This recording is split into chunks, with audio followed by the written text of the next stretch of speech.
சிக்கனில் நம்ம நிறைய வெரைட்டிஸ் ட்ரை பண்ணியிருப்போம். ஆனால் சிக்கன் கீ ரோஸ்ட் வந்து ரொம்ப ஸ்பெஷல். வேறு லெவலில் செம்ம அல்ட்டியாக இருக்கும். ஃபஸ்ட்டு ஒரு கடாயில் மல்லி கொஞ்சமாக ஆட் பண்ணிக்கோங்க, லவங்கம் கொஞ்சம் ஆட் பண்ணிவிட்டு, சீரகம் கொஞ்சம் ஆட் பண்ணிக்கோங்க, மிளகு கொஞ்சமாக மட்டும் ஆட் பண்ணிவிட்டு, சோம்பு கொஞ்சம், வரமிளகா வந்து ஒரு 3 மட்டும் ஆட் பண்ணிக்கோங்க. இதை நல்லா வறுத்து மிக்சியில் போட்டு அரைச்சி ஒரு பவுடர் மாதிரி ரெடி பண்ணி வச்சுக்கோங்க.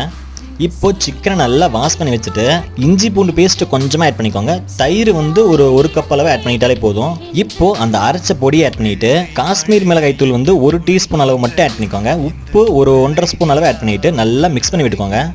ஒரு அரை மணி நேரம் இதை அப்படியே ஃப்ரீயாக விட்டுருங்க. இப்போ ஒரு கடாயில் நெய் வந்து 4 டேபிள் ஸ்பூன் அளவு ஆட் பண்ணிட்டு பெரிய வெங்காயம் வந்து 3 எடுத்துருக்கேன், அதை வந்து நீல வாக்கில் கட் பண்ணி ஆட் பண்ணிக்கலாம். கருவேப்பிலை வந்து கொஞ்சமாக ஆட் பண்ணிக்கோங்க. இப்போ அந்த சிக்கனை வந்து ஃபுல்லாக ஆட் பண்ணிக்கலாம். ஒரு 15 நிமிஷம் கேஸை வந்து சிம்மில் வச்சுக்கோங்க, அப்படியே குக் பண்ணுங்க.